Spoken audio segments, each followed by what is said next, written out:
ए और बी ने x रुपये और x जमा 600 रुपये के साथ साझेदारी की और क्रमशः 10 महीने और 15 महीने के लिए निवेश किया। उन्हें कुल लाभ 6,000 रुपये प्राप्त हुआ, जिसमें से 30% दान में दे दिया गया और शेष लाभ दोनों के बीच बांटा गया। यदि ए को मिला लाभ बी से 1200 रुपये कम है तो x का मान बताओ। देखिए दोस्तों, इस सवाल में क्या बोला जा रहा है कि a ने x रुपये का निवेश किया 10 महीनों के लिए और b ने x प्लस 600 रुपये का निवेश किया 15 महीनों के लिए।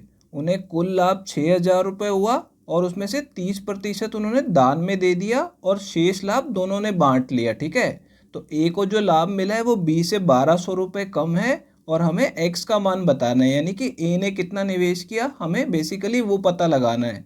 तो देखिए, इस सवाल को हमें यहाँ से शुरू करना होगा। उन्हें कुल लाभ 6,000 रुपये का प्राप्त हुआ है और इसका 30% उन्होंने दान में दे दिया। तो जो लाभ उन्होंने बांटा है आपस में, पहले हम वो निकाल लेते हैं। तो यहाँ पे देखिए 6,000 रुपये हमारा कुल लाभ हो गया। ठीक है, और इसमें से 30% दान दे दिया तो बचा कितना, 70% बचा। ठीक है, तो इसका 70% निकाल लेंगे, 2 जीरो से 2 जीरो काट देंगे, दोनों को गुणा करेंगे तो कितना आ जाएगा, 4,200 रुपये आ जाएगा। ठीक है, यानी कि 4,200 रुपये दोनों ने आपस में बांटा।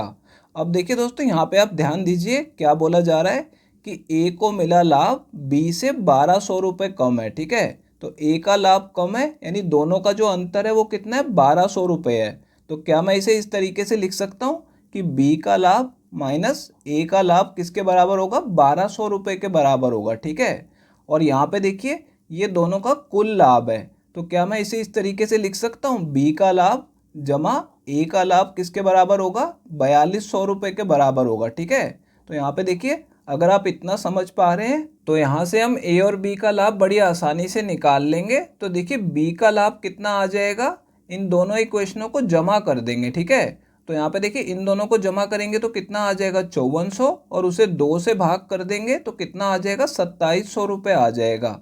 अब देखिए इन दोनों इक्वेशनों को घटा देंगे तो देखिए 4,200 में से 1,200 को घटाएंगे तो कितना आ जाएगा, 3,000 आ जाएगा, और 3,000 को 2 से भाग करेंगे तो 1,500 आ जाएगा। ठीक है, इससे हमारा ए का लाभ और बी का लाभ निकल आएगा। अब दोस्तों हमें दोनों का लाभ पता लग चुका है, तो अब देखिए एक्स की वैल्यू निकालने के लिए हमें क्या करना होगा, इन दोनों के लाभ का हमें अनुपात लेना होगा। और ये अनुपात किसके बराबर होगा, देखिए यहाँ पे ए ने x रुपये का निवेश किया और 10 महीने के लिए किया। ठीक है, तो यहाँ पे 10 को x से गुणा कर देंगे। तो यहाँ पे देखिए इसको हम अनुपात में ले लेंगे किसके साथ, यहाँ पे जो b का निवेश है और कितनी समय अवधि के लिए किया गया, 15 महीने के लिए। तो इन दोनों को भी गुणा कर देंगे। तो देखिए यहाँ पे 15 का गुणा x प्लस 600 के साथ कर देंगे, यानी कि ये जो है इनके लाभ के अनुपात के बराबर होगा। ठीक है, ये आपको पता होना चाहिए कि जो उसने निवेश किया है और जितनी समय अवधि के लिए किया है दोनों को गुणा करेंगे।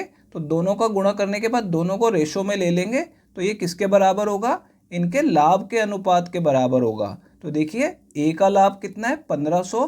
ठीक है, तो ऊपर ए का लाभ लिखेंगे और नीचे बी का लाभ 2,700 रुपये है। ठीक है, तो इसको इस तरीके से लिख लेंगे। अब इस इक्वेशन को सॉल्व करके एक्स की वैल्यू निकालनी है बस। ठीक है, तो देखिए यहाँ पे 2 जीरो से 2 जीरो कट जाएंगी और इन दोनों को 3 से काट लेंगे तो नीचे 9 आ जाएगा और ऊपर 5 आ जाएगा। इन दोनों को 5 से काटा जा सकता है तो ऊपर 2 आएगा और नीचे 3 आ जाएगा। अब देखिए 3 से 9 को काटेंगे तो ये 3 पे कट जाएगा। अब और कुछ काटा नहीं जा सकता तो गुणा कर लेते हैं, क्रॉस मल्टीप्लाई करेंगे तो ऊपर कितना हो जाएगा, 6x हो जाएगा। ठीक है, और इसको ऊपर गुणा करेंगे 5 से तो कितना आ जाएगा, 5x, और 5 का गुणा 600 में करेंगे तो 3,000 रुपये आ जाएगा। ठीक है, अब देखिए दोस्तों इस 5x को उधर घटाने के लिए भेज देंगे तो 6 में से 5 घटाएंगे तो सिर्फ x बचेगा और x की वैल्यू कितनी आ गई, 3,000 रुपये आ गई। यानी कि a का निवेश कितना था, 3,000 रुपये था। अगर यहाँ पे b का निवेश पूछ लेता तो उसमें बस 600 और जमा करना था तो 3,600 हो जाता। तो दोस्तों ये हमारा इस सवाल का आंसर आ गया है और ये पहला ऑप्शन करेक्ट है। दोस्तों अगर ये वीडियो आपको पसंद आई हो तो इसे लाइक कर दीजिए, और दोस्तों अगर आप लोग चैनल पे नए हैं तो चैनल को सब्सक्राइब जरूर कर लीजिएगा, और दोस्तों नोटिफिकेशन बेल को दबाना बिल्कुल मत भूलिएगा। तो दोस्तों इस वीडियो को यहीं ख़त्म करेंगे, आपसे मिलते हैं अब अगली वीडियो में।